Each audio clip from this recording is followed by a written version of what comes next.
dando início a mais um Frente a Frente com Andréa Grezano. E hoje nós temos uma presença muito especial. Nós temos um convidado que tem uma história que eu tenho certeza que vai enriquecer você aí do outro lado da telinha. Porque esse é o propósito do Frente a Frente com Andréa Grezano, trazer histórias de pessoas que se superaram, que enfrentaram as dificuldades e conseguiram chegar no ponto ápice da sua realização, ou muitas vezes já estão a caminho desse ponto ápice, porque na verdade a gente está sempre buscando se aperfeiçoar e crescer. Não existe limite para o crescimento. Não é isso, nosso querido Jorge Abrão? Obrigado, André. É um prazer estar falando contigo aqui. Para os telespectadores também. Bom, já quero falar para o telespectador, porque eles já sabem que é assim, é Jorge Abrão? Jorge Abraham. Abraham. Uhum. Isso? Então a gente precisa falar certinho. Então, dessa vez não recebi nenhuma correção, porque eu falei certo. Aqui é assim, Jorge, te descontraia, porque o frente a frente é isso. É naturalidade, é a pessoa acompanhar e vivenciar esses bons momentos. Só que eu sei que tá todo mundo pensando, quem é o Jorge Abrão? Jorge Abrão é proprietário de uma grande empresa chamada Players. A gente vai falar da Players, mas lá no final, porque é o momento atual de ascensão da história de Jorge Abrão. Então, Jorge, conta pra gente aonde nasceu, aonde estudou. A gente quer que aqueles teus colegas que vivenciaram contigo, que jogaram bola, me reconheçam. Te reconheçam e que possa dizer, poxa vida, ou aquela menina que tu conviveu e que talvez tu era um chato pentelho, desculpa a palavra, que implicava, fazia bullying. Bom, acho que pode ter acontecido, como pode não. A gente quer saber. Conta da onde é a família, onde tudo começou. Tá bom. Bom, eu sou nascido, crescido aqui em Porto Alegre. Passei os primeiros anos da minha vida no bairro Menino Deus, ali onde cresci, fiz meus amigos, enfim, né? E também vivi até a idade adulta. E depois acabei, né? Depois de conhecer minha esposa, enfim, casar, filhos, acabei migrando mais para perto do Parcão, ali onde eu vivo até hoje. Assim. Bom, eu já vi que nós vamos pegar ele bem a fundo. Ele pensa que ele vai conseguir pular as etapas. Não, ele já resumiu que morou no bairro. Bom, ainda bem que eu conheço bem a nossa capital e os bairros, então vou poder puxar. Bom, nascido e criado no bairro Menino Deus, que rua? Na rua Uruguaiana, uma rua bem pequena, bem no coração do bairro. Eu estudava ali perto também, na escola Menino Deus, fiz todo o primeiro grau, que hoje é o ensino fundamental, né? Então a gente já entrega um pouco a idade, e o segundo grau, ensino médio, fiz do Colégio Nossa Senhora das Dores, no centro, na Duque de Caxias, onde lá também fiz amigos que eu levo pela vida até hoje, assim, né? Então, minha infância ali, passei sempre Menino Deus, Cidade Baixa, bairro do centro, né?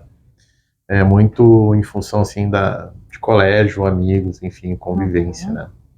E também a empresa do meu pai era ali perto, era na Cidade Baixa, então eu ficava sempre circulando por ali, né, nessa volta aí. Família Abrão. Sobrenome, que origem? Na realidade, meu avô veio fugido da guerra, Guilherme Abraham, o nome dele, veio da Síria, né? E tem uma história curiosa a respeito dele, porque ele veio para cá de navio, aquela coisa, muita gente veio, assim, migrou para o Brasil dessa forma, e ele foi se esconder em Gramado, tá?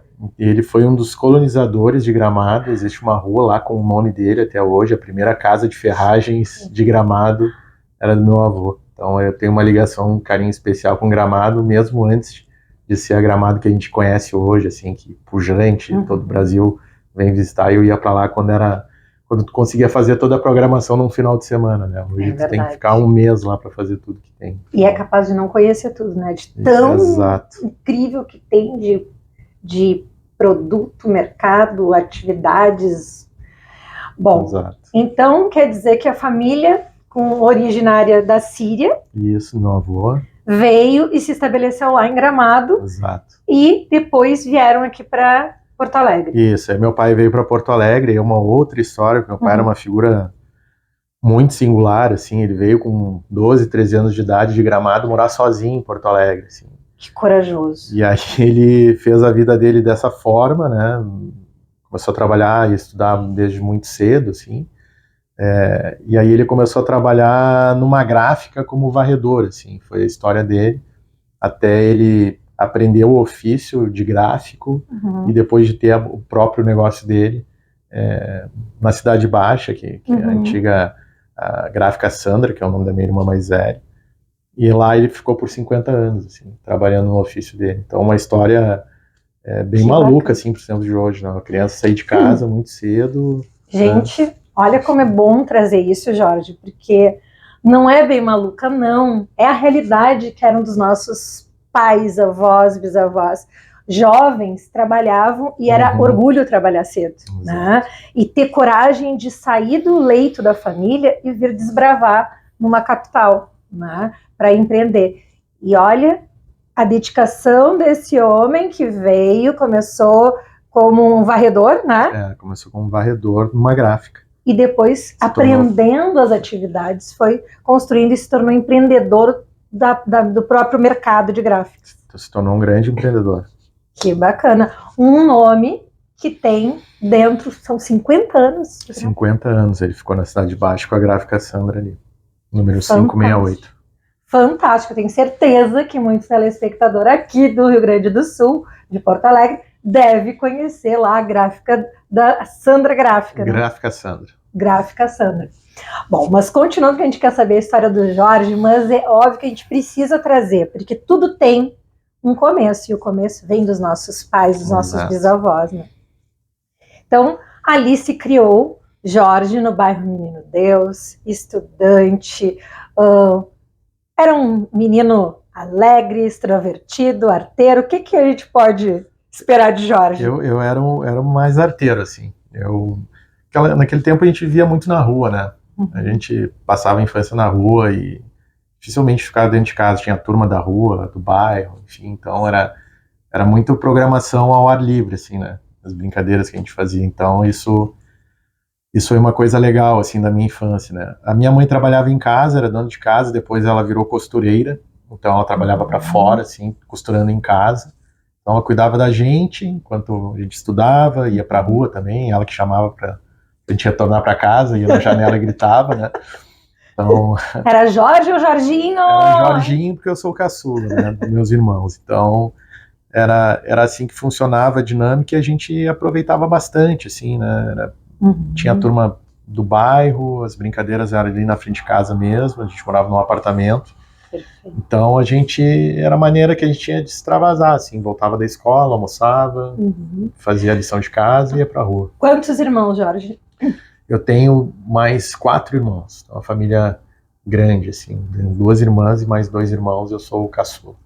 Então tu é um dos 4. Eu sou um dos 5, na realidade. Então são 5 e tu é o caçula, o último. Exato.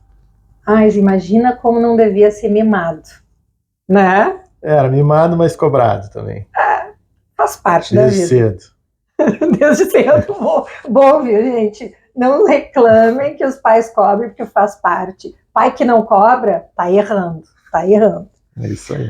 Bom, então a gente sabe que o Jorge cresceu, né? Estudou primeiro na Menino Deus. Na Escola Menino Deus, ensino fundamental, depois Nossa Senhora das Dores, uma escola laçadista, bem tradicional, no centro da cidade de Porto Alegre. Sim, muito, muito conhecido, bem tradicional das Dores, eu lembro. E após, nesse meio tempo, foi cursar faculdade, já trabalhava, como é que foi a atividade? Se apaixonou pela esposa, conheceu? Conta pra gente como é que foi essa caminhada. Começou a trabalhar desde cedo, não trabalhou? Como é que foi? Olha, isso é uma coisa que tu tocaste num assunto que é importante, né? Que antigamente nossos pais, avós trabalhavam desde criança, né? Eu fui introduzido no trabalho dessa forma, assim, tá? Uma porque eu ajudava minha mãe nas coisas do ofício dela, assim, tipo, tinha que comprar linha, aviamento, fazer serviço de banco. Então, desde pequeno, assim, a gente pegava ônibus, ia no banco, ia comprar aviamento em loja, então a gente fazia isso, assim, né, como dar uma ajuda para a mãe, assim, porque ela estava ali no trabalho dela, focada, tinha que fazer as entregas dela, então a gente ajudava como podia. E com meu pai foi engraçado, porque eu comecei a ir para a gráfica, né, aquela coisa de olhar ele trabalhar e tu ter admiração, assim, de ver ele operando máquina, atendendo cliente e tal. E para mim, assim, eu levo duas grandes lições, assim, trabalhando com o meu pai. Trabalhando não, né? Iniciando, assim, a vida profissional com meu pai. Porque eu olhava ele trabalhar e eu dizia assim, isso é muito divertido. Então o trabalho tem que ser divertido, né? Porque a gente passa um bom tempo ali. Então, isso é uma coisa, e a outra coisa é que ele me remunerava desde muito cedo, assim. Ele pagava pelas atividades que eu fazia ali dentro, que eu comecei brincando, mas aí começou a ficar sério, porque ele começou a depender de mim para algumas coisas. E aí ele me ensinou o valor do trabalho desde muito cedo, assim, né? Que é muito importante. Então, eu comecei a ter uma noção do tipo, pô, dá para ganhar dinheiro se divertindo, né? E isso é uma mensagem muito forte, assim, o valor do trabalho desde muito cedo, assim, tipo, precisa estudar, precisa trabalhar para ser alguém na vida, aquela coisa, né, de que o pai e a mãe comentavam muito em casa. Assim. Importante isso, Jorge, porque tu era estimulado a trabalhar e estudar, não só estudar e não trabalhar. Existe uma lacuna hoje que eu vejo num período onde foi muito estimulado só estudar e os jovens acabaram deixando essa outra parte, porque é uma necessidade estar em atividade. E o jovem, ele tem muito hormônio, ele tem muita energia para colocar. Então dá para trabalhar e estudar, né, Jorge? Exato, e dá para ser independente desde muito cedo, se tu quiser, né, se tu te organizar. E tem uma coisa engraçada, né, que nos primeiros anos de vida, assim, da tua vida escolar, a gente às vezes fica meio se questionando assim, por que eu tô aprendendo isso, por que eu tô aprendendo aquilo, nunca vou usar isso. E eu utilizei uma maneira de aplicar o conhecimento que eu tinha na escola dentro do negócio do meu pai, porque como era uma gráfica, tinha muito trabalho impresso e tinha uma requisição muito grande de revisão do português, assim. Então eu aplicava todas as regras semânticas, sintáticas, enfim, da língua portuguesa no trabalho dele. Então, assim, tinha muita gente na empresa que era de baixa escolaridade, mas que fazia o trabalho ali mais pesado, e eu fazia esse trabalho mais intelectualizado desde pequeno, porque eu aplicava o conhecimento da escola em regras gramaticais para garantir que o trabalho que está ali estava com o português correto e ia ser entregue impresso com a regra correta, né? Sem defeito. Né? Então, e eu aplicava e eu tinha um cacuete de dizer a regra em voz alta, assim, isso aqui é uma proparoxítona, todas são acentuadas, e aqui falta um acento. Então a gente fazia isso, assim, direto, já eu desde muito novo, e isso os adultos ficavam um pouco impressionados, tipo, essa seguria superdotada, não só aplicava o que eu aprendi já na escola. Então isso foi uma coisa que ajudou bastante, assim, dentro do negócio do meu pai, que, claro, ele fazia a revisão dele, mas eu tinha um crivo bem maior, assim, bem apurado. Tu tinhas, então, bastante afinidade com a língua portuguesa. Tinha, gostava bastante. Deve ter ainda, né? Óbvio. Tem um pouquinho. Que bom. Então, quer dizer que muito jovem foi sabendo aproveitar suas aptidões. Isso nem todo mundo desperta e aproveita. Então o Jorge foi aproveitando as suas aptidões. Exato. Bom, e aí continuando a história, chegou um momento de divisão de águas, assim, que daí foi o terceiro ato do aprendizado, né? Que eu falei, o trabalho tem que ser divertido, é legal conhecer o valor do trabalho, sendo remunerado desde cedo. E o terceiro é a questão da mudança, assim, né? Porque eu cheguei numa divisão onde eu tinha que decidir tocar um negócio junto com meu pai ou seguir minha vida para um outro lado.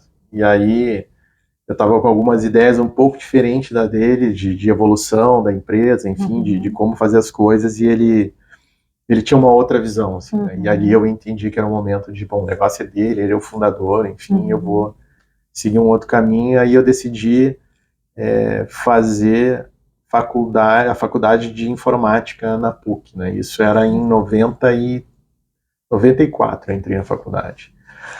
E foi gozado, porque por que eu decidi, assim, todo mundo falava, informática é coisa do futuro, a faculdade do futuro, mas era um negócio muito ficção científica, assim, na época, né?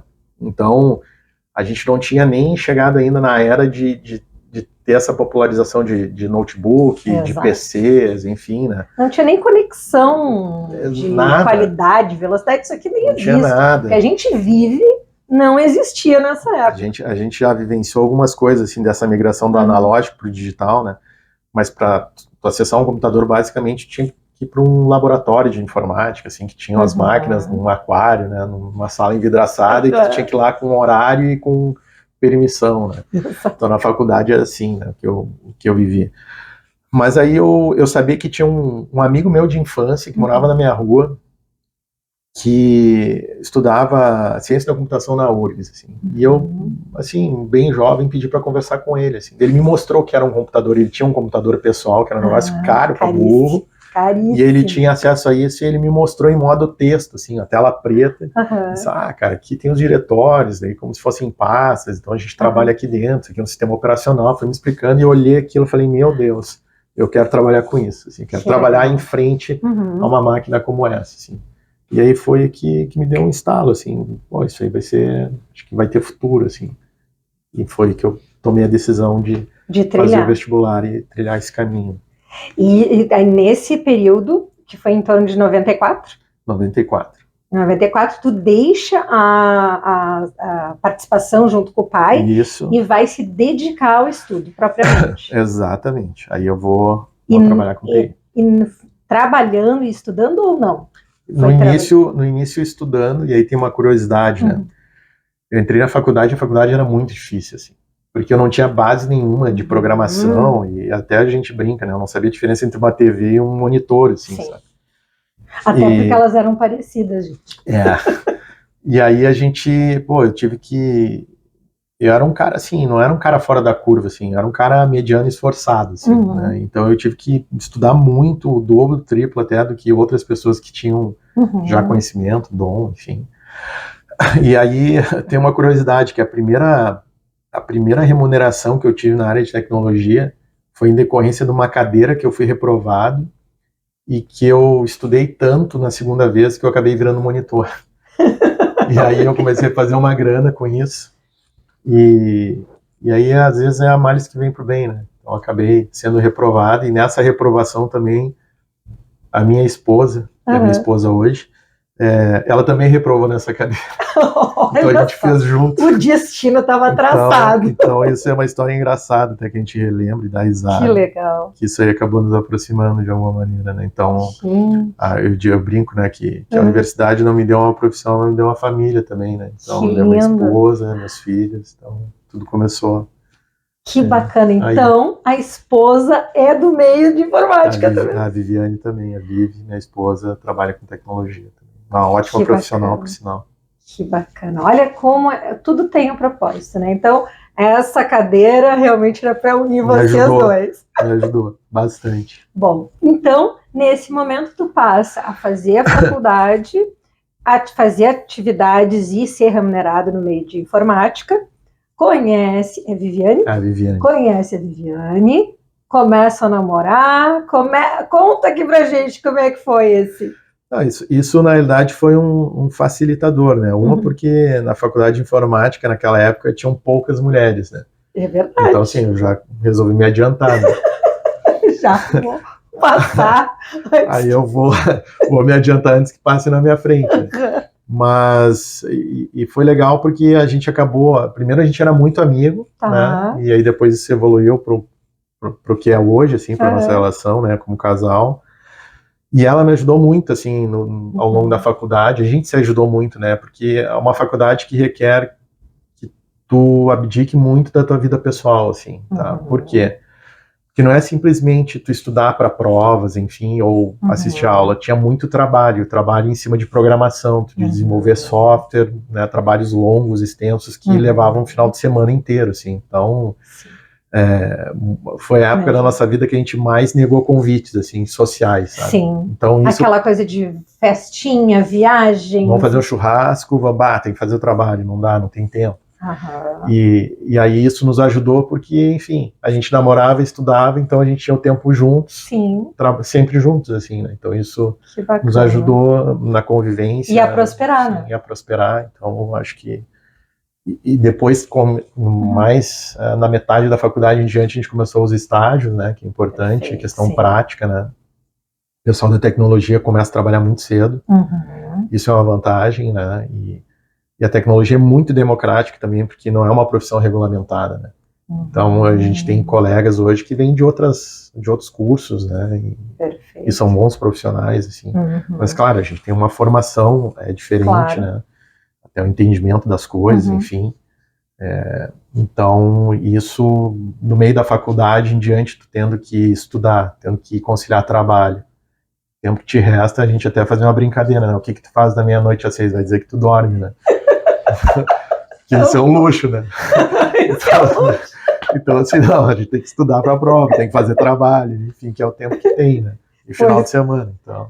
Puxa. Então a gente foi uns 5 anos da vida que a gente fala assim, tem saudade da faculdade? Nem tanto, é minha vida hoje. Nem tanto, mas foi fundamental, né? Foi fundamental o compromisso, o comprometimento, para poder ter hoje o resultado que tem. Exato. Bom, e quando este casal, né, resolve se unir, pular do namoro para se tornar um casamento, os filhos, como é que foi? Os dois já estavam muito bem financeiramente, como é que foi? Já estavam? Como é que foi essa caminhada, né, da faculdade? Porque terminou, né? Em algum momento terminou. E ali, o que foi se fazer, né? É uma boa pergunta, porque a gente, sendo da área de tecnologia, a gente tem uma coisa meio de fazer tudo meio planejado, assim, né? De se organizar, planejamento, né? Então, a gente curte isso, assim, de ter esses ritos de passagem bem marcados, assim, de se organizar para isso. Então, a gente ficou, digamos assim, namorando por 4 anos. Quando a gente fez 4 anos de namoro, decidimos noivar. E quando a gente noivou, a gente, tipo, tá, vamos marcar a data do casamento já, não vamos ficar com uma aliança 10 anos da vida, assim, se enrolando, sabe? Eu acho que o noivado é isso, é tu botar na mão direita e dizer assim, já temos uma data para consumar o fato. Se todo mundo fosse que nem este casal, né? Então a gente se planejou dessa forma. E foi legal porque a gente meio que conciliou com o fim da universidade, assim, com o fim da faculdade, porque a gente, na nossa geração, a gente foi educado da seguinte forma: tu vai crescer, tu vai estudar, tu vai passar numa universidade, tu vai te formar e tu vai casar, tu vai ter uma vida, enfim. Então, na nossa cabeça, assim, na maneira como a gente foi criado, tanto eu quanto a Vivi, em famílias mais tradicionais, assim, a gente pensava assim, bom, acho que a gente dando esse passo no noivado, vamos tentar conciliar com o fim da universidade e aí a gente sair das nossas casas e ir morar junto, assim, né? E ter o nosso espaço, né? Quem casa quer casa, né? Sim, então, quem casa quer casa, exatamente, é o ditado que é a lei da vida. E sendo também o meu sogro e minha sogra de família alemã, né? E né, um pouco mais rígidos, assim, tipo, era importante isso para eles, como era para nós também, assim. Então acho que tudo acabou se encaixando, assim, de uma maneira bem bacana e já naquela altura eu já estava trabalhando, assim, como um profissional mesmo, vivendo na área de tecnologia, minha esposa também, a gente com uma remuneração bacana, assim, a ponto de, bom, podemos dar espaço aqui sozinhos e vamos tocar para frente. O mercado de tecnologia, essa área de informática, ela sempre foi uma área muito bem valorizada financeiramente, né? Então, se tu crescia dentro dela e começava a prosperar, tinha um bom espaço já garantido, né? Então, exato. Acredito que os dois já conseguiram, né, fazer um chão para esse momento, né, para esse ápice. Então, exato. A gente, na verdade, assim, questão de tecnologia, a gente, tu tem uma velocidade de crescimento relativamente alta em relação a outras profissões, né? Tipo, o médico vai lá, faz a residência, estuda 6 anos, daí estuda mais 2 anos de residência, assim vai, né? Na área de tecnologia aí a gente tem, até hoje, assim, casos de profissionais que entraram na nossa empresa como estagiários e questão de 3 anos evoluíram muito rápido, assim, financeiramente, enfim, tecnicamente também. Então, o mercado absorve isso, né? Trabalhavas em alguma empresa a nível internacional? Chegaste nessa área de tecnologia? Nesse momento que resolvem se casar, já estava estabilizado? Ou eram trabalhos assim individuais, voluntários? A gente sempre buscou ter carreiras dentro de empresas de uma maneira mais sólida, assim, mais segura, né? Sendo que não é tão seguro assim, né? A gente sabe. Mas a gente sempre buscou ter essas trajetórias dentro de grandes empresas, assim. Claro, a gente vem numa crescente, trabalhando em empresas menores até atingir empresas que a gente realmente diz assim, pô, essa empresa é grande, eu admiro. Perfeito. E eu tive uma história, assim, em empresas locais aqui, como a Meta Informática, a Grupo RBS, né? Mas eu digo assim, que a minha educação corporativa, ela foi talhada muito dentro da Dell Computadores, tá? Então, a Dell, para mim, é uma empresa que hoje sou cliente, né? Mas a minha esposa também trabalhou 18 anos lá, eu trabalhei 7 anos, né, na Dell, e é uma empresa que me educou corporativamente, assim, que eu devo muito, assim, tenho um senso de gratidão muito grande pelas pessoas que eu conheci, pelas coisas que eu aprendi, pelo meu crescimento pessoal e profissional, né? Então, é uma empresa que hoje sou cliente também, né? Então, todos os computadores que a gente compra para os funcionários, a gente nem cogita ver outras marcas por uma questão de gratidão, assim, de identificação com a marca. E uma empresa que me proporcionou também viajar bastante. A primeira vez que eu fui para os Estados Unidos foi através deles. Tive chefe malaio, irlandês, americano, indiano. Então, assim, me enriqueceu culturalmente, tive contato com outras culturas. Então, tudo isso me fez crescer muito, assim, né? Tendo uma posição de liderança dentro de uma empresa como essa, tu ganha um banho de loja muito forte, assim, em termos de gestão de pessoas, de relacionamento, de tamanho de escala de projetos. A Dell é uma empresa com, na época que eu estava lá, 140 mil profissionais, 87 bi dólares de faturamento. Entendeu? Então tudo é grande. É outra dimensão. Tudo é grande, são pessoas espalhadas por todos os continentes, então isso me ajudou muito a estar aqui hoje como fundador de uma empresa, assim, né, de te dar um pouquinho mais de segurança, de saber o que tu está fazendo, né, de ir um pouco mais no atalho. Sim. Então isso é bem importante. É a caminhada, né, é aquela coisa, não existe alguém, né, surgir do nada, a não ser que seja um fenômeno extra-natural, né, mas tudo tem essa base, né, esse crescimento, essa evolução dentro de várias áreas, atividades, esse network, essa bagagem que tu vivenciou dentro de uma grande empresa. Exato. Então são estruturas que realmente vão te diferenciar, às vezes, muitas vezes também de outros, porque isso é a caminhada é conhecimento, né, é evolução. E Jorge, então, que momento que acontece o casamento? O casamento, tá? O casamento aconteceu dia 8 de julho de 2000, tá? Que a gente resolveu ir juntar as escovas de dente e morar junto, enfim, de ter uma vida junto, e tá sendo, né? Tô a fazer 24 anos, a gente vai fazer de relacionamento como casados, e no total 29 anos. Fizemos agora dia 10 de abril. Que lindo, então, né? Eu brinco, né? Eu vivo mais tempo com a Viviane do que sozinho, entendeu? Do que a minha vida sozinho, então... Aliás, porque quando tu uniu, tu não é mais sozinho. Exato. Então, pô, se eu conheci ela aos 20 anos, né, então... Exato. Tô com 49, tô há 29 anos com ela, né? Então, mais tempo eu tô junto do que sozinho. Exato. Que bacana. E quando veio a primeira filha? A dona Bárbara veio em 2009. E aí foi uma filha planejada, assim, porque a gente, obviamente, sempre tem aquela coisa, assim, pós-casado, de ascensão profissional, de estar um pouco mais seguro, de buscar o teu espaço, de ter solidez financeira e até maturidade, assim. A gente tomou a decisão de ter filho depois dos 30 anos, e foi uma decisão boa, assim, no nosso caso, né, acertada. Muita gente tem esse tabu, tipo, vai ter filho velho, mas filho novo tu tem energia. Sempre tem um tabu, ou é muito jovem ou é muito velho. Exato, então, porque fez filho tão cedo, porque daí não aproveitou a vida, porque fez tão tarde, que agora tu não tem energia. Então não existe o tempo certo, existe o teu tempo. Exato. Então a gente tomou essa decisão 9 anos depois, porque a gente estava buscando essa consolidação profissional, a gente também aproveitou, viajou, enfim, fizemos programas mais de casal, assim, até a gente tomar a decisão, tipo, acho que a gente está num momento legal, maduro, estável.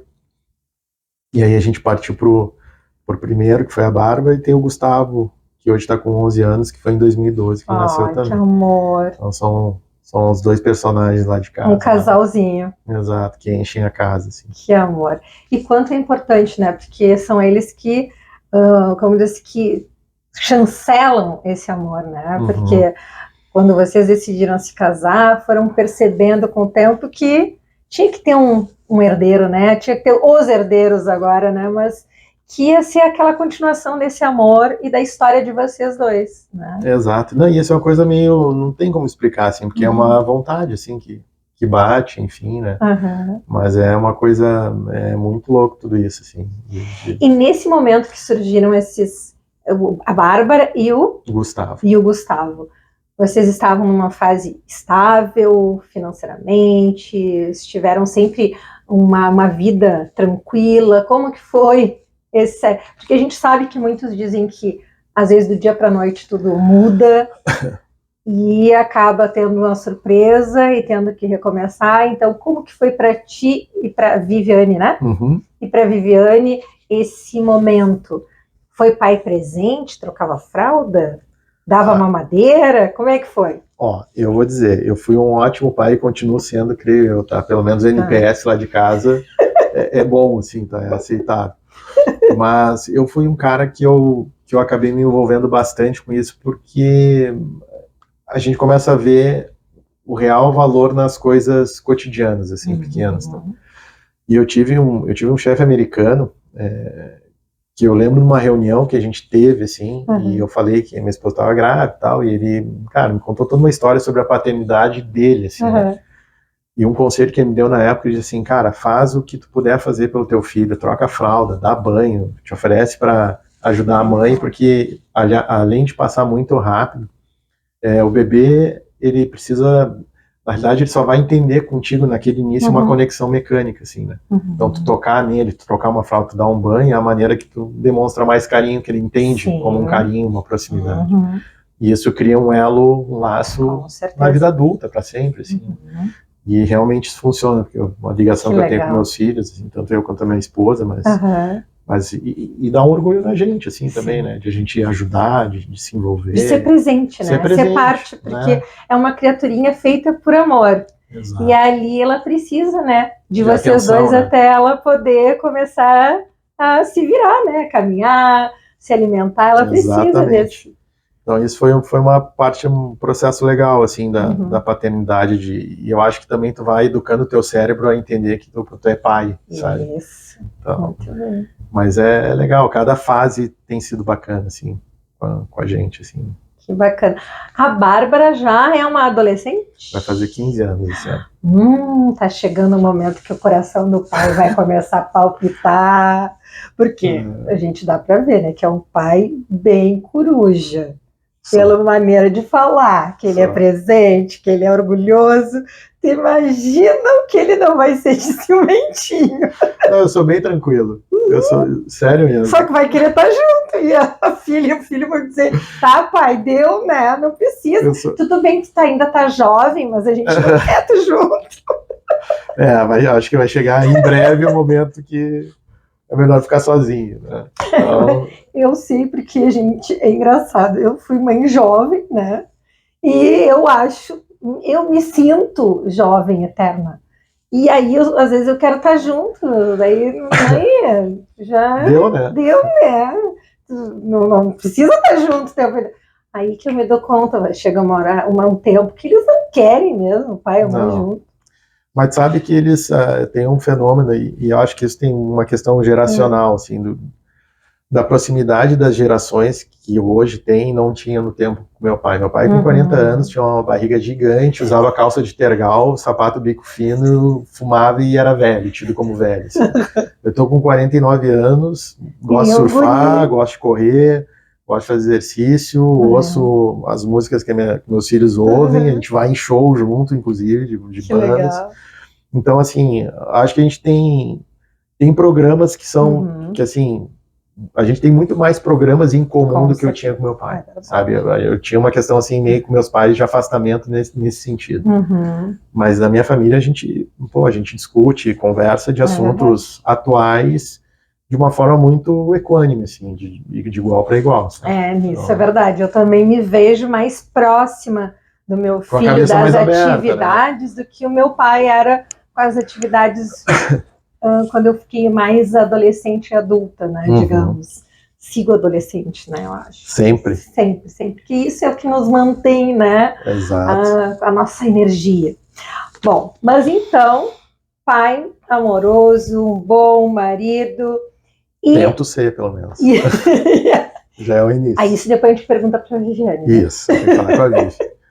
Bom, e aí os filhos, vocês vieram morar no bairro, moravam ainda no Menino Deus, como que mudou essa rotina? Essa dinâmica aí. Essa dinâmica. Na realidade, a gente pensou assim, vamos tentar morar no meio do caminho, porque a família dela na Chácara das Pedras e eu no Menino Deus. Eu vou morar no meio do caminho, a gente sempre teve um apreço, assim, pela região, né, e pela questão da conveniência. Então, hoje eu posso dizer que toda a nossa vida está organizada num raio de 1 quilômetro, assim, a escola das crianças, a gente corre no parque, aqui no Parcão, Zafari, Panvel, tudo é... Adorei, porque, gente, o Jorge, ele confessou, e é incrível.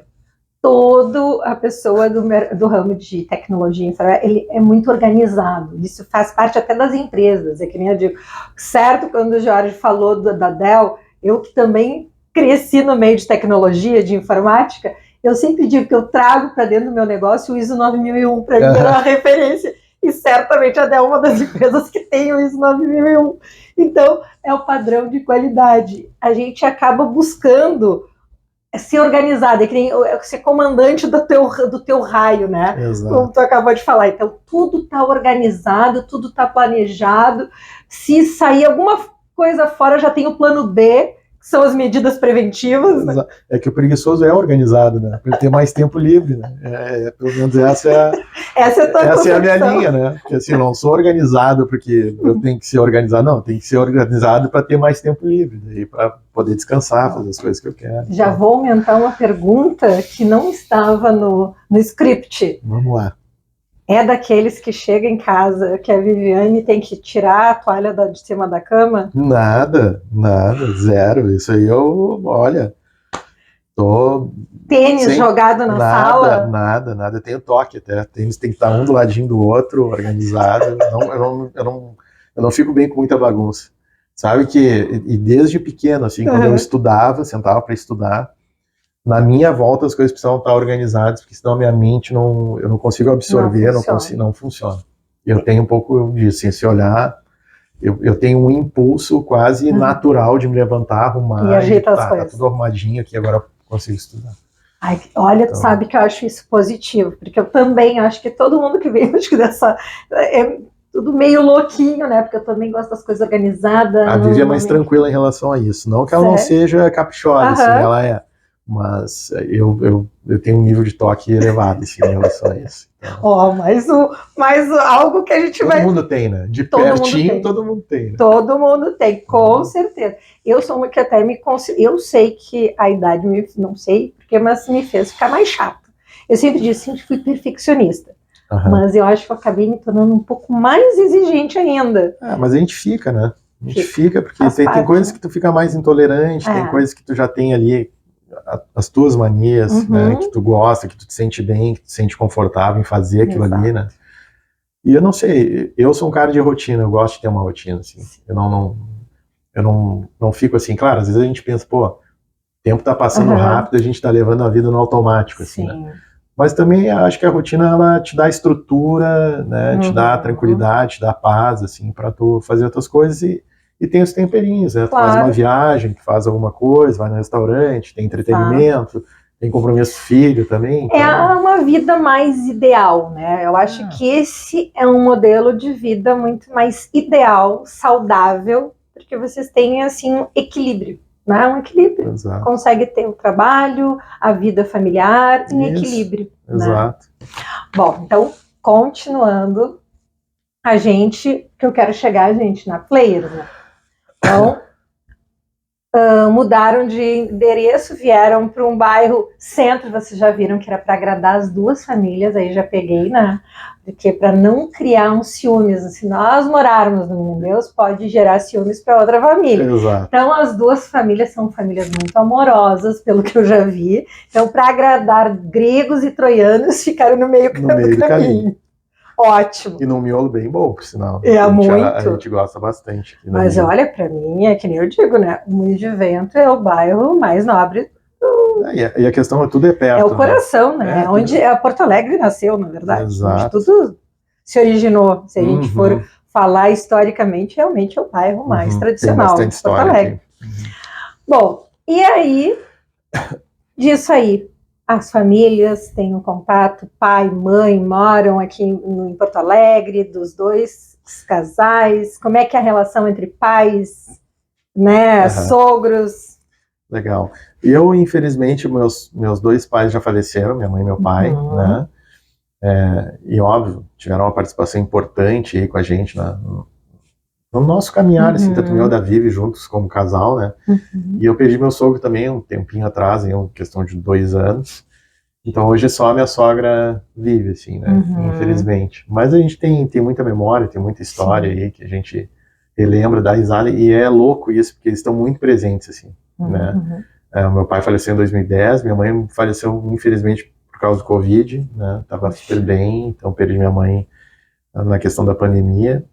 E meu sogro também há 2 anos atrás, uma doença neurológica, degenerativa.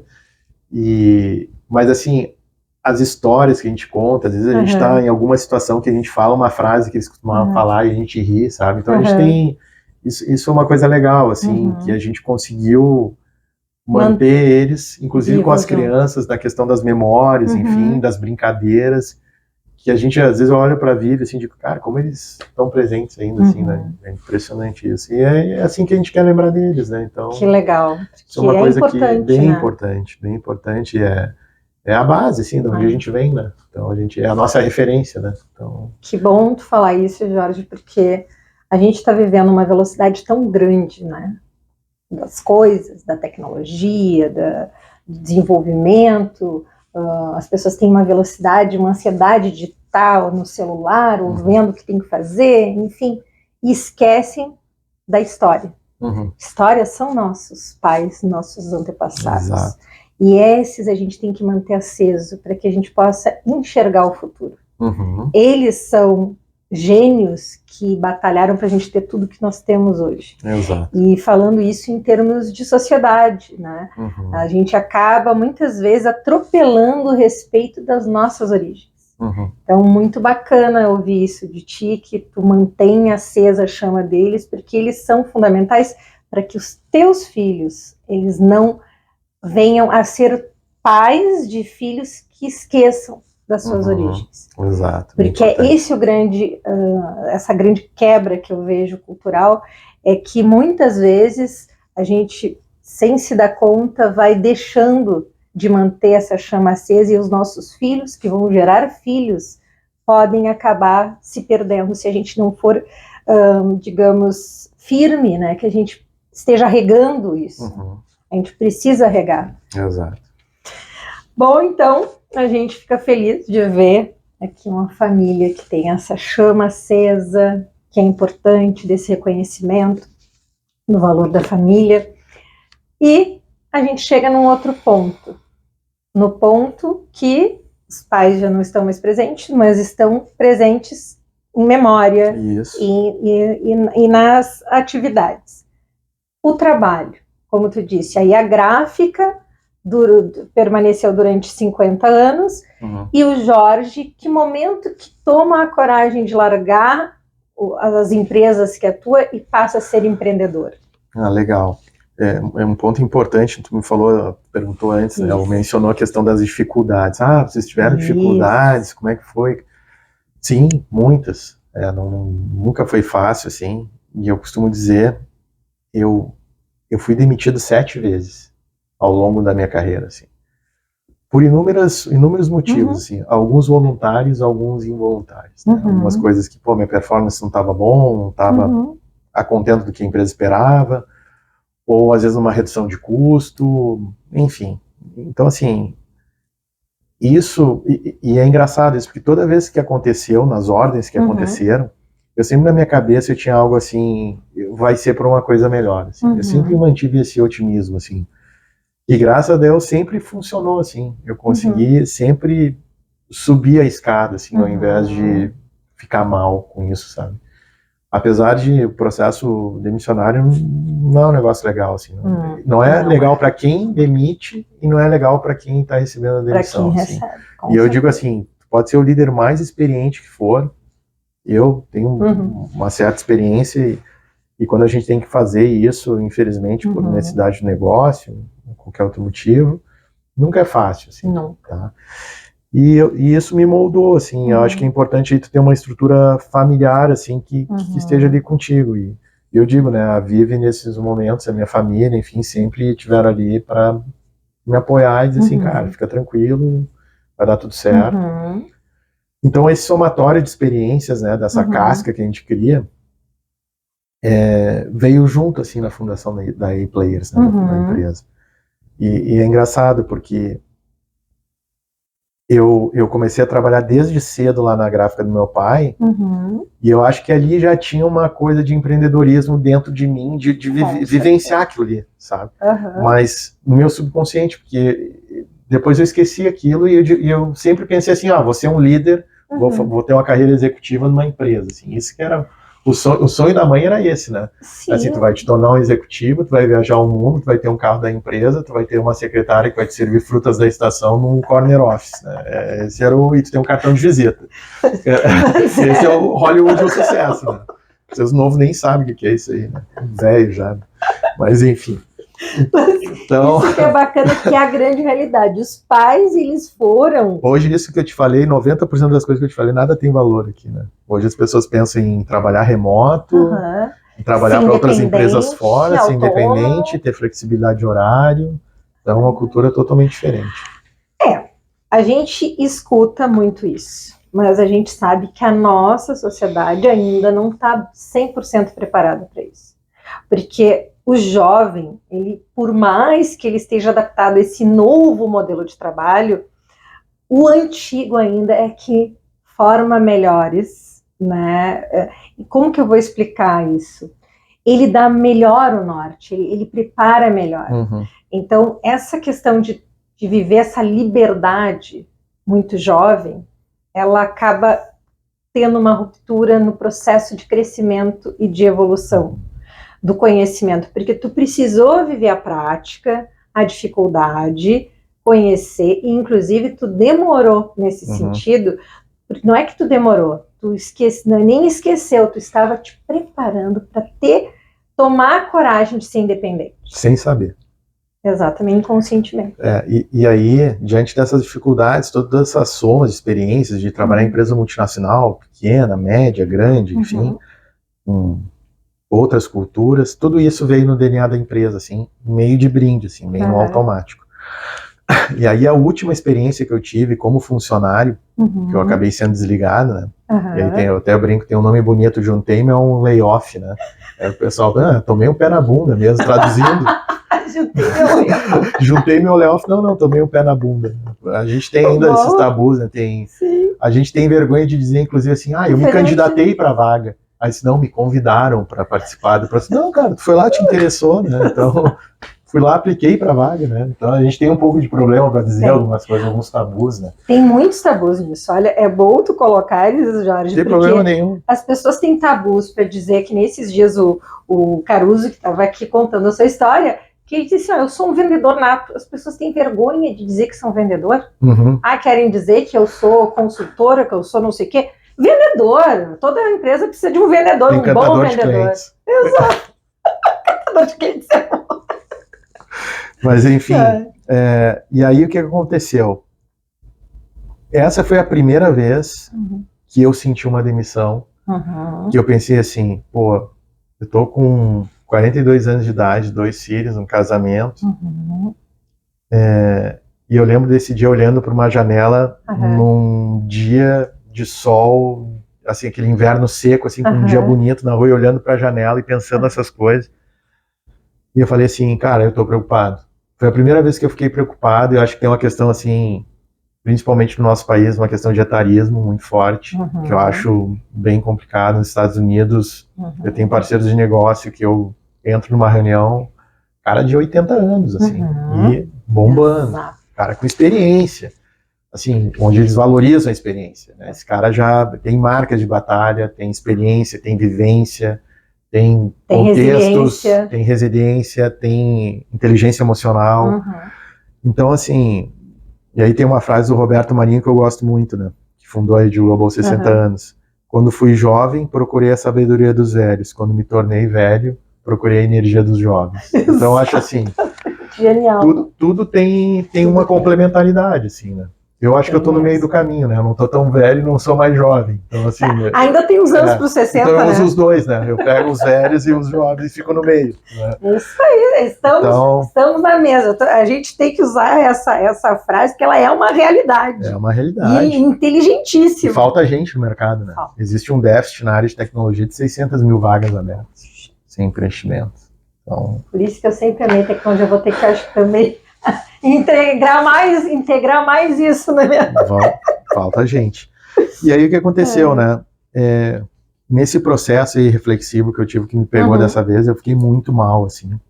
E eu fiquei pensando, cara, o que eu vou fazer na minha vida agora? Porque quero mandar meu currículo para um lugar, de ser aprovado, de passar por tudo isso, correr esse mesmo risco. Aí que eu pensei, eu vou criar uma empresa do zero, assim. Vou fundar uma empresa do zero, com as coisas que eu acredito, vou bater de porta em porta, que for, vou convidar a gente para trabalhar comigo. E foi assim que eu tive esse insight, começando uma empresa do zero, assim, né? Foi a primeira empresa que tu resolveu apostar pela primeira vez, aos 42 anos. Aos 42 anos. Muito bem. E aí foi uma experiência, tem sido uma jornada bem interessante. A gente vai fazer 7 anos, se Deus quiser, esse ano, né? E é complicado, assim, tu começar do zero. Então tu tem que acreditar muito em ti mesmo, né? Tu tem que ter as pessoas na tua volta para te apoiar. Tu nunca... A gente sempre tem que dividir os méritos, assim, né, o sucesso, porque tem muita gente que, às vezes, sem tu perceber, estão te ajudando, estão influenciando para que tu te dê bem, assim. Sim. Então, acho que isso me ajudou muito a ter coragem, assim, e às vezes a falta de visão, ela te ajuda no sentido de tu não ver os perigos que podem te gerar medo, assim, sabe? Então, eu brinco, às vezes eu fui meio irresponsável, assim, tipo, fui brigar com os caras grandes e eu tipo, quem é esse pequenez aqui, dentro da barra da minha calça, assim. Então a gente ficava rosnando e incomodando, assim, os grandes. Mas era uma coisa meio assim, que a gente brincava de zoeira mesmo. Tipo, nós vamos ser os maiores, nós vamos ser os melhores. E isso foi uma coisa que a gente acreditou muito, assim, e acredita ainda. Quando eu fundei a empresa e as primeiras pessoas que se juntaram ao projeto, assim, né? Pô, tu é pequeno, ninguém te conhece, porque o cara vai trabalhar contigo, assim, né? Mas eu entendo que quando as pessoas enxergam em ti, assim, como fundador da empresa, um cara que acredita aquilo ali com todas as forças, que tem conhecimento, que tem bagagem, porque a minha vida não era só A-Players, é tudo que eu trago junto comigo. E todo mundo é isso, né? Todo mundo é resultado das suas vivências, não é só o cara que trabalha num determinado lugar, mas, pô, de onde é que esse cara vem, a formação dele, família, enfim, acho que tudo é um conjunto de coisas, assim. E eu acho que eu fui feliz nisso, assim, em vender as coisas que eu acreditava para as outras pessoas e elas se enxergarem ali. E isso me ajudou muito, assim. E o nome da empresa já nasceu Players? A-Players. Na realidade, a A-Players, ou A-Players, como uma expressão americana, ela é uma expressão cunhada no mercado norte-americano corporativo, onde tu classifica profissionais acima da média como A-Players. E aí depois vem os B-Players, C-Players, D-Players. Então são profissionais que estão... acima da média. São os jogadores que estão num outro patamar, assim. Eu acho legal esse nome, assim. A gente que acha, é bem arrogante e tal. E até eu faço uma brincadeira, porque como o meu sobrenome é Abraham, eu digo, não, os caras que jogam pro meu time, entendeu? Então acabou ficando essas brincadeiras aí que a gente faz, mas é um nome legal, eu gosto bastante, e eu acho que ele traduz um pouco do sentimento do que a gente busca, assim, em termos de...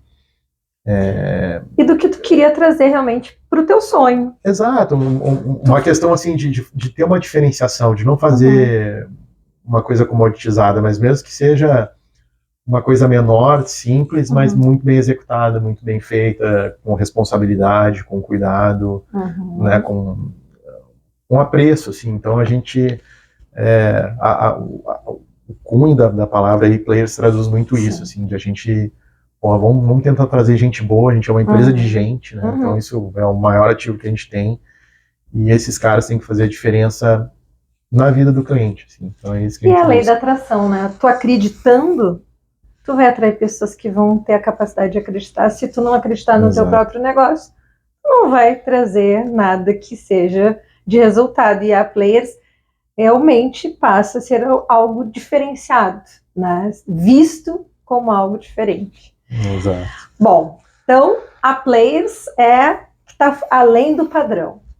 O que faz a Players para o nosso telespectador? Tá bom. O que a ePlayers faz, tá? Daí quando me perguntam, o que é a ePlayers? Eu digo assim, a ePlayers é uma empresa de gente que entrega tecnologia num formato único, assim. Cada cliente é único, né? Então a gente tem que ter essa abordagem mais cuidadosa, assim, mais específica para cada realidade. Basicamente a gente trabalha assim com 3 linhas de serviço, tá? A primeira é o que a gente chama de Talent as a Service, TaaS, onde a gente constrói equipes de tecnologia para os nossos clientes, né? Ou seja, clientes que precisam de profissionais, de times de tecnologia. A gente tem todo um staff de recrutadores voltados para a área de tecnologia que abordam o mercado, encontram os profissionais.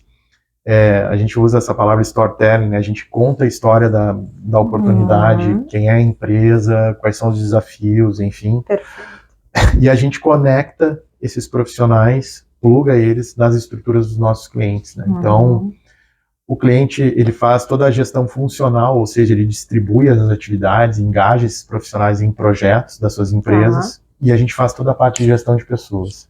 Então, a parte de benefícios, salário, a parte de gestão de pessoas, né, de avaliações, de acompanhamento dos profissionais, tudo isso, os nossos profissionais da área de RH da ePlayers acompanham esses profissionais.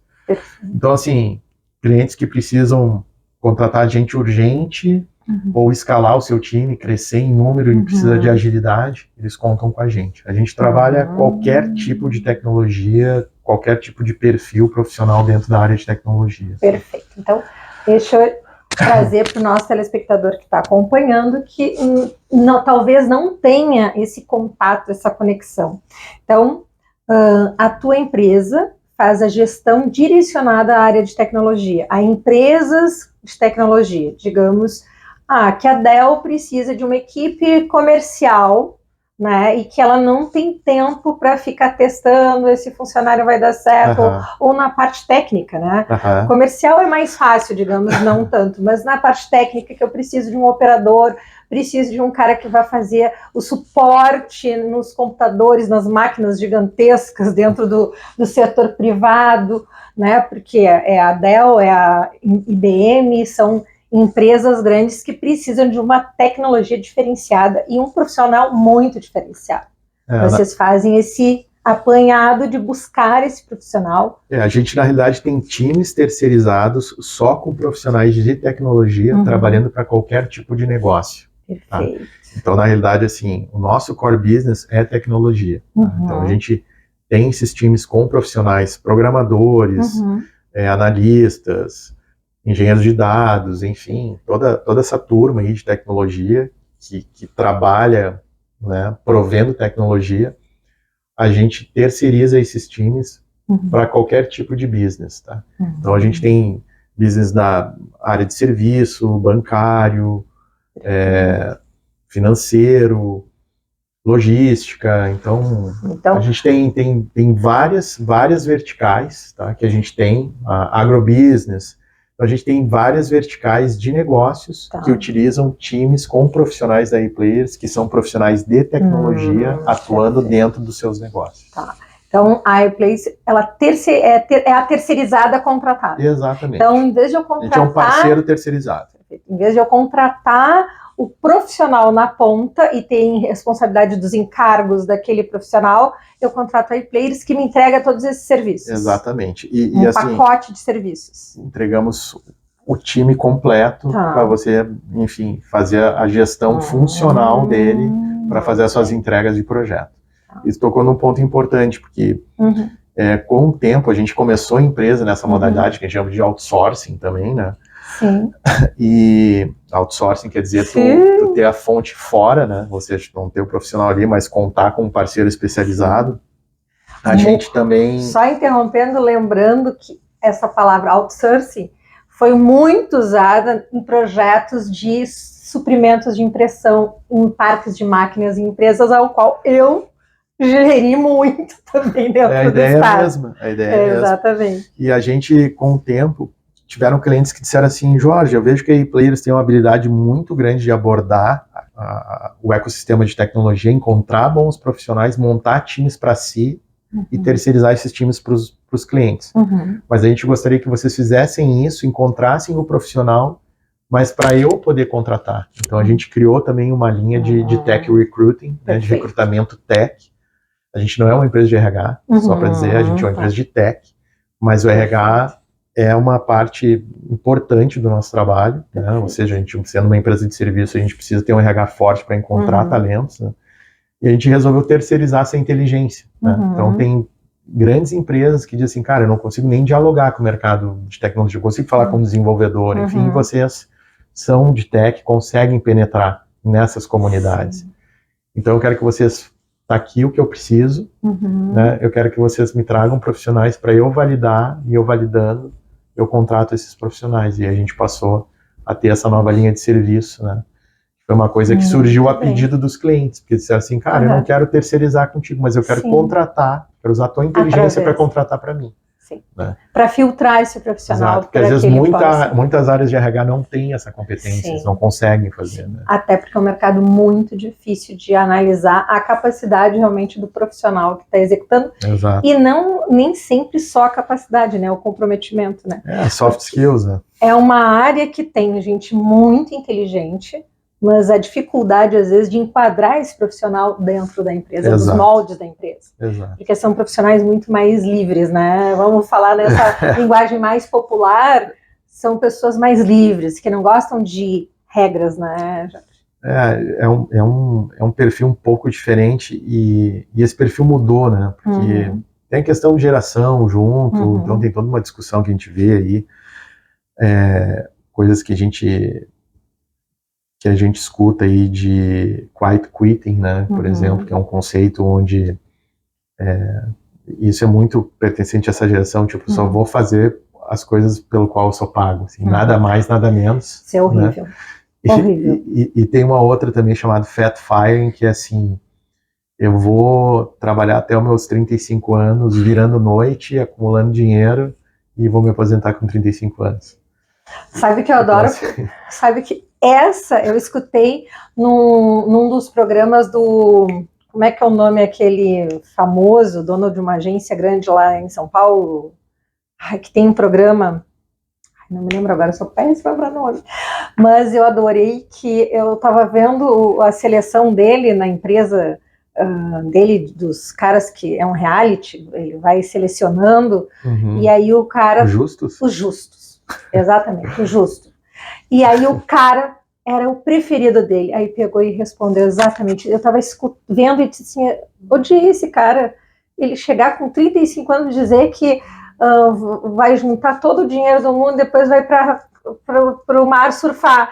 Daí o Justo olhou para ele, olha, até agora tu tinha se tornado tu acabou de morrer na praia, porque eu tô aqui sentado com, sei lá, 60, entendeu? E não tô na praia surfando, tu vai querer que eu queira alguém na minha equipe que com 35 anos? Não, nem pensar. Então, essa é uma filosofia que eu vou dizer que para o verdadeiro empreendedor empresário mata, né? Esfria, acaba com o profissional. Eu acho que, assim, todo mundo tem esse livre-arbítrio para tomar suas decisões. Eu acho a decisão até arriscada, assim, ela é temerária. E eu acho que isso está mais ligado ao propósito, assim, a tu te enxergar fazendo algo que...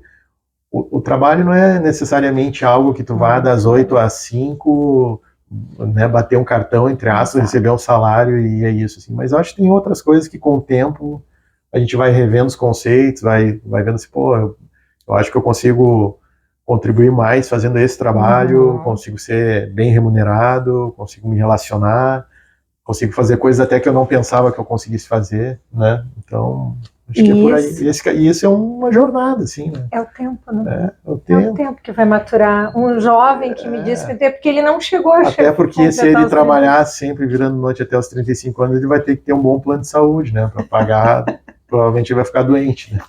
Olha, então, é uma questão de equilíbrio aí. Olha que tem pessoas que fazem isso. Tem pessoas que fazem isso e viram. Eu acho assim, eu trabalhei muito num ritmo intenso, assim, tanto eu quanto a Vivi, assim, na época, principalmente quando não tinha filhos, né? Eu acho que o filho também te traz muito isso, assim, né? A Vivi costuma falar, o filho te traz uma imprevisibilidade, né? Que tu tem que saber lidar com isso. E a natureza também te para, né?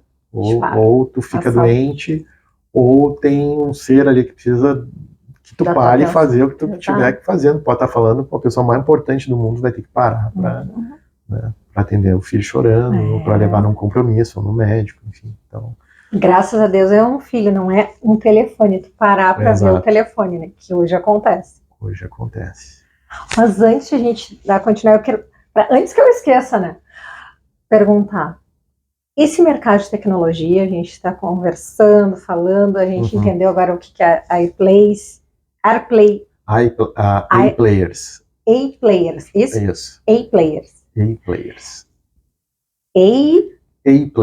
A-Players. Vamos falar certinho. Ou A-Players. A-Players, não, ficou mais fácil. Tá bom.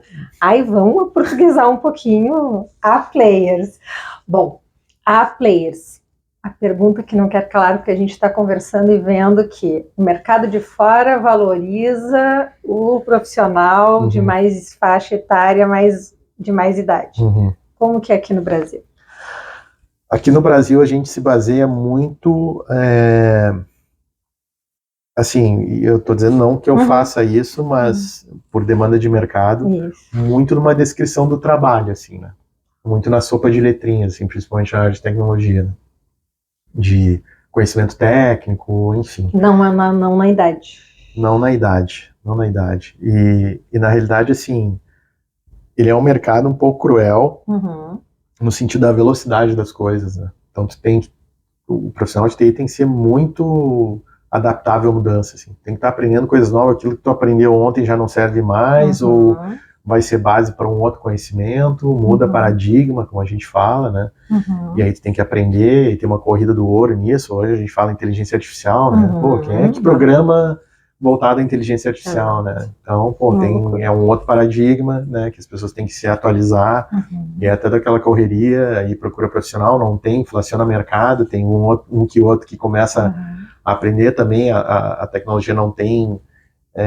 pode ser uma tecnologia nova, não está madura ainda, né? Então tem que esperar o mercado desenvolver isso um pouco mais.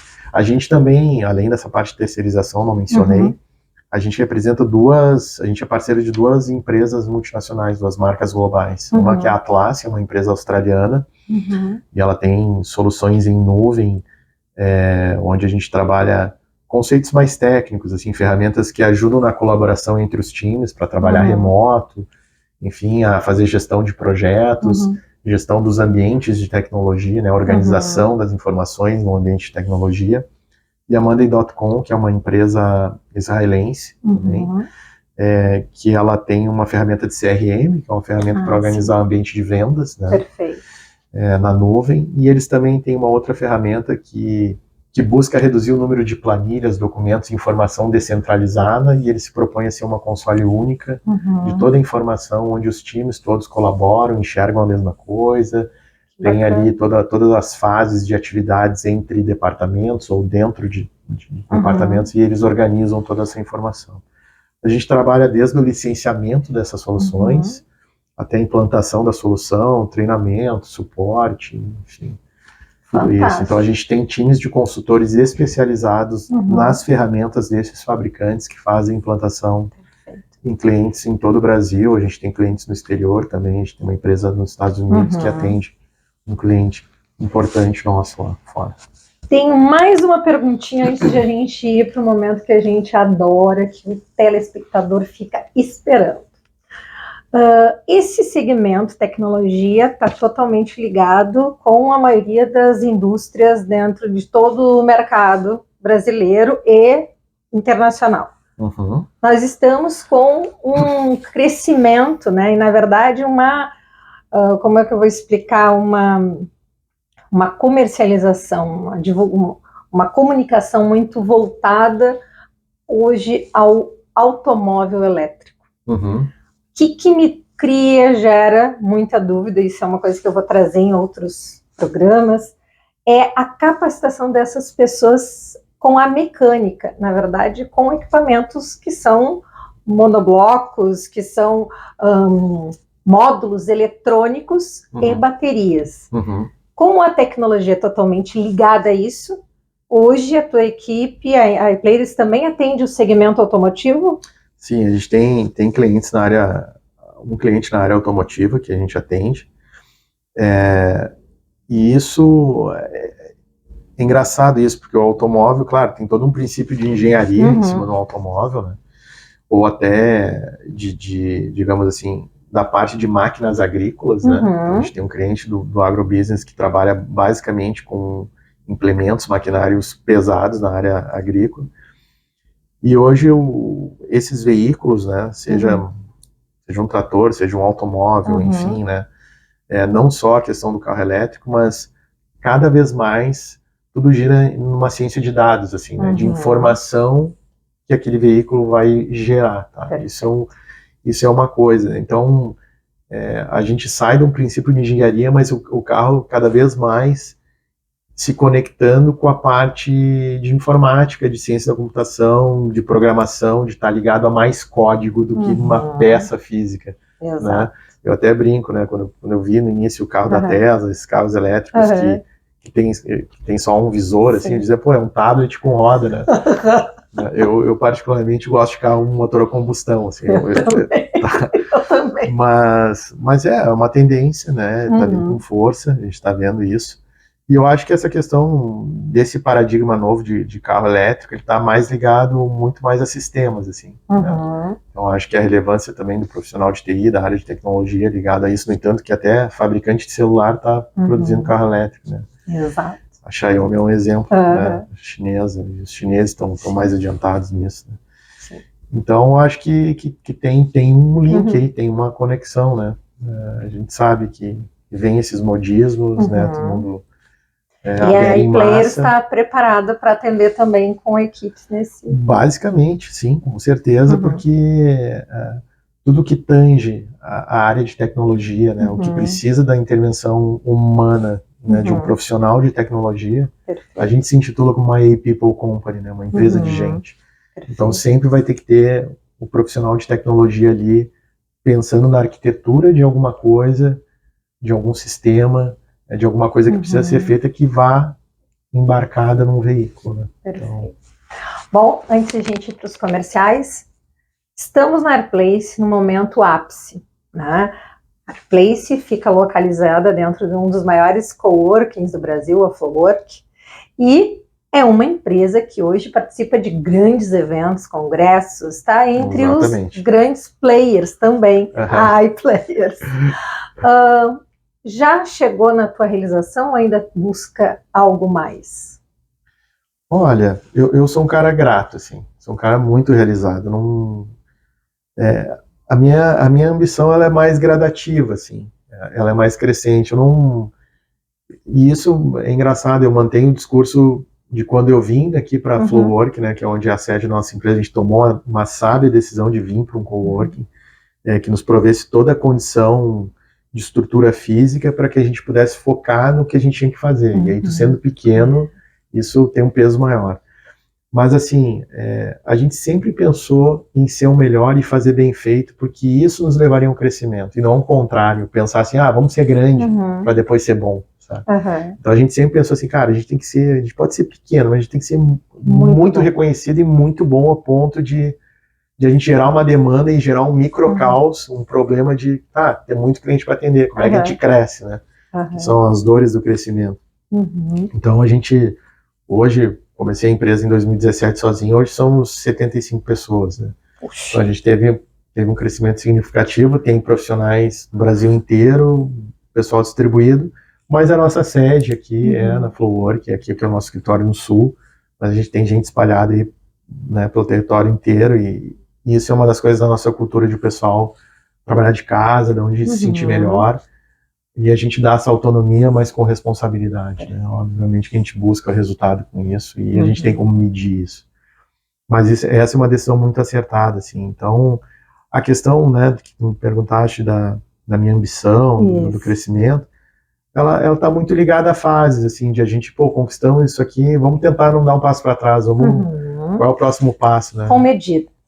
Exatamente. Ano passado, linkando isso que tu falasse, eu me senti à vontade de chamar uma empresa para fazer um planejamento estratégico, assim, onde a gente planejou esse ano, 24, 25 e 26. A gente chegou num estágio onde eu pensei, o que nos trouxe até aqui não vai nos levar 3 anos para frente, assim, né? Então eu acho que a gente precisa parar, valorizar o que a gente fez, entender o que funcionou, erros, enfim, mas a gente se preparar para um próximo estágio e ganhar um pouco mais de musculatura. E aí a gente tem que olhar para fora, tem que trazer consultor com uma visão de mercado, com rodagem, para também nos mostrar os caminhos que podem ainda ser pode seguidos. explorar. Isso. E também a gente tem um olhar para si, assim, botar a empresa no divã, como eu digo, e se autoanalisar, assim, tipo, o que a gente pode fazer para dar esse próximo passo. Perfeito. Então, o Jorge acabou de responder que ele não é um homem que vai parar. Ele está realmente crescendo, está em ascensão, como a gente sabe que a Pleiades está no momento de ascensão, ela só tende a crescer, porque esse é o destino de Jorge, né? Se Deus quiser. É aquela carreira sólida, onde foi construindo a bagagem, e hoje é realmente seguir atuando e atendendo esse mercado que só tem, né, a crescer e necessitar de uma empresa séria e com esse propósito, Jorge, que é muito bacana de te escutar. A máquina, ela foi feita para servir ao homem. Então, nós precisamos de empresas que são feitas de pessoas. Exatamente. Então, parabéns pela ePlayers. E fique aqui ligadinho, não saia, que nós vamos agora para um breve comercial, porque agora a gente vem para aquele momento que a gente adora, aquelas perguntinhas picantes, não tão picantes assim, mas a gente vai saber tudo do Jorge. Já volto. Fica aí. Já volto.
E voltando agora dos comerciais, a gente vai para a etapa que a gente adora.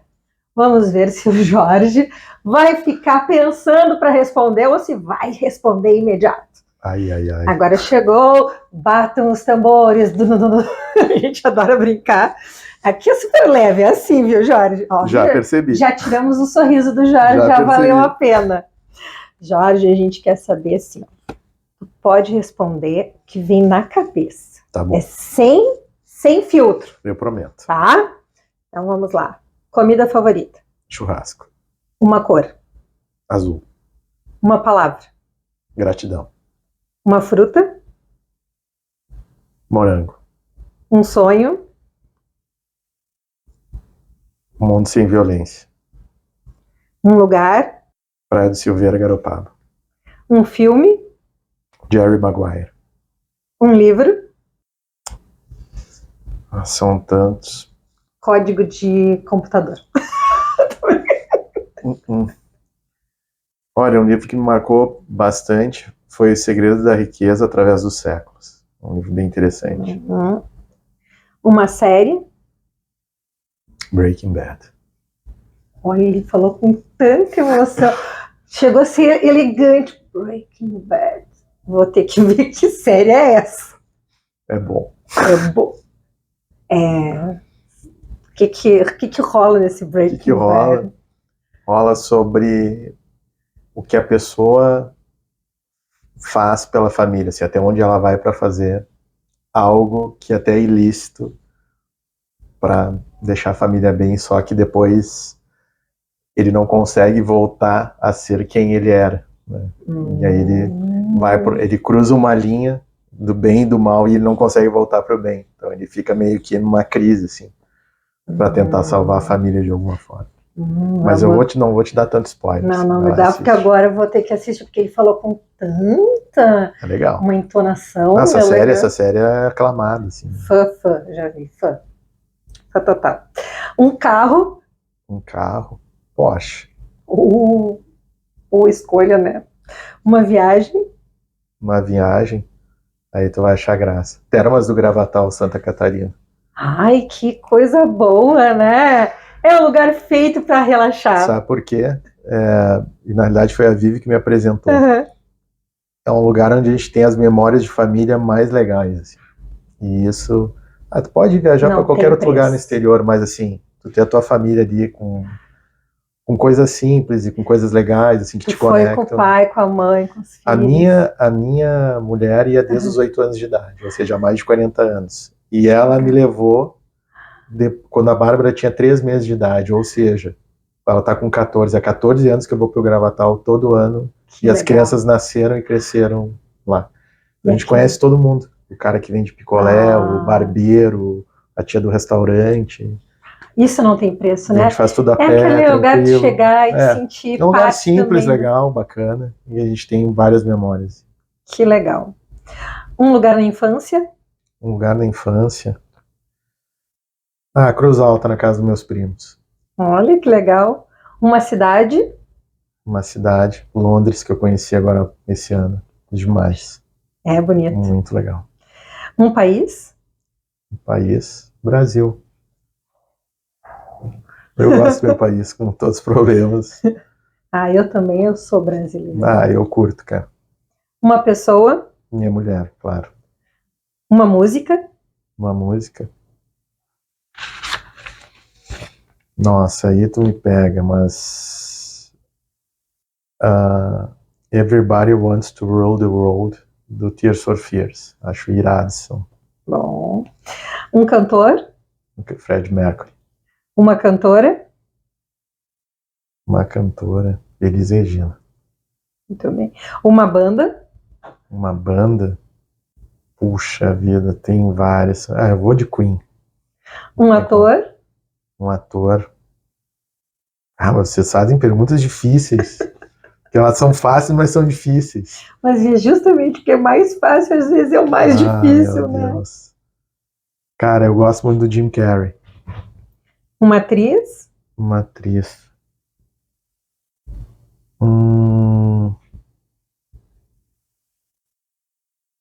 Uma atriz. Nossa, que pergunta. Me pegou. Gosto da Julia Roberts, cara. Olha, acho que foi transmissão de pensamento. Eu tava aqui, ó, Julia Roberts, Juliana Jolie, qual que ele vai responder? A Julia Roberts. Um animal. Cachorro. Um signo. Meu, Capricórnio. Que dia faz aniversário? 25 de dezembro. Sou natalino. Ai, que bacana, olha só. Só que tu devia até não gostar muito, né? Um só presente. Não, aí é que tá. As pessoas que eu considero muito me dão 2. Ah, bom. Daí eu já classifico o nível da amizade, do relacionamento aí. Se dá 2. Uhum.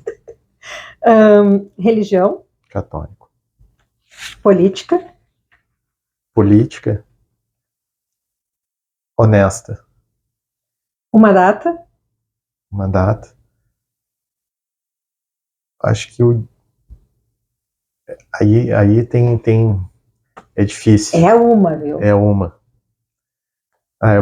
Eu ia falar assim, o nascimento dos meus filhos, mas sem o casamento isso não haveria. Então, dia 10 de abril, que foi o dia que eu Ai, comecei a namorar minha querido. esposa. Vivi, ó. Olha Tô que chegando, lindo, hein? hein? Tô chegando. Ela vai ver, olha Tô que chegando. lindo.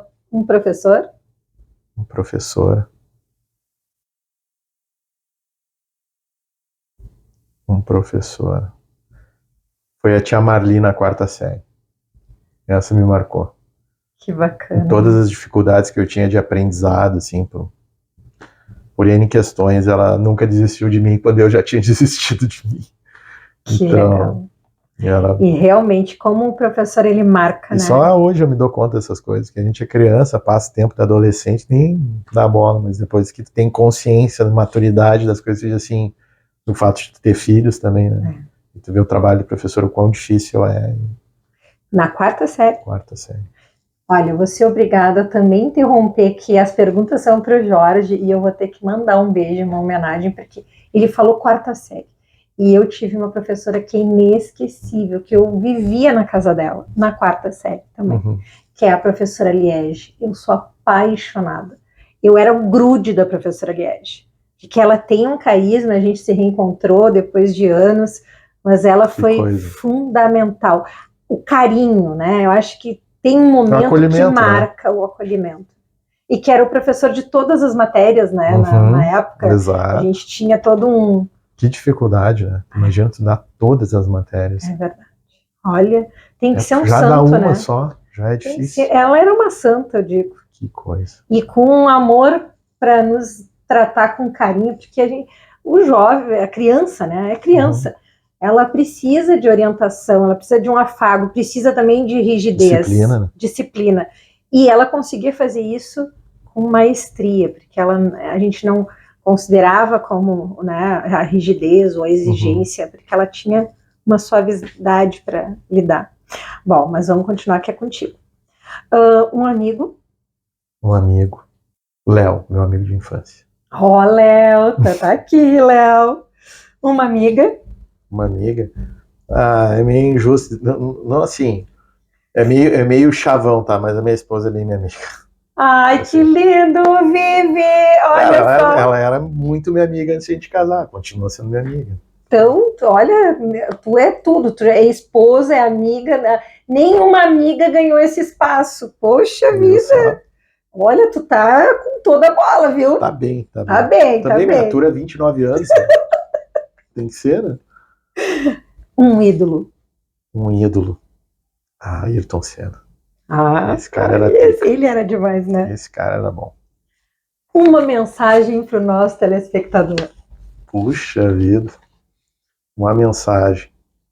Antes de acreditar em qualquer coisa, ter um olhar para si, assim. Né?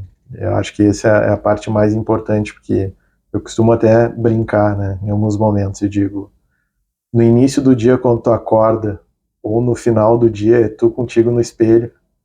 Então, cuida bem de ti, né? Tenha um olhar para si, busque ter uma vida equilibrada, ter saúde, estar perto das pessoas que te fazem bem, né? E buscar esse equilíbrio na vida, assim, é difícil. A vida hoje é bem atribulada, te puxa para muitos lados, né? A gente tem muito estímulo, muitas coisas e às vezes o que as pessoas precisam é só atenção, enfim, a gente estar presente. E para a gente chegar nesse estágio de ficar bem, a gente tem que ter um olhar para si primeiro, assim, né? Então, é o que eu tento buscar, assim. Né? Baita mensagem. A gente sabe que muitas pessoas, elas usam, às vezes, subterfúgios que se preocupam com o outro. Mas tu só consegue se preocupar realmente com o outro quando tu tá bem consigo. Exato. Quando tu te ama a si próprio. Exato. Então, e é o que Deus, a mensagem de Jesus Cristo, que Deus, essa semana eu estava na igreja e exatamente dizia isso. A gente tem que amar a si porque Deus nos amou. Então, a gente tem que valorizar isso. Nós somos pessoas aqui com um papel, com uma missão. Exatamente. Nós temos que nos amar para poder amar o outro. Bela mensagem, Jorge. Muito obrigado por estar aqui no Frente a Frente com a Andréa Grezana, contando a tua história, trazendo aqui uma história para enriquecer o nosso telespectador, saber que a vida tem essa caminhada e tem a continuação. E que linda continuação, uma linda família, mostrar que é importante a gente valorizar a família e também ter coragem de empreender.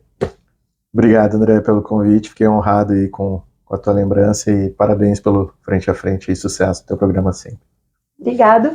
Então, encerramos mais um Frente a Frente com a Andréa Grezana, deixando aqui a programação aqui na GTV e aguarde para o próximo Frente a Frente. Um beijo grande, querido telespectador, e até a próxima.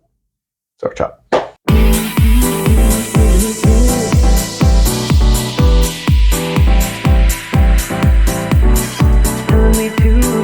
Taking a chance.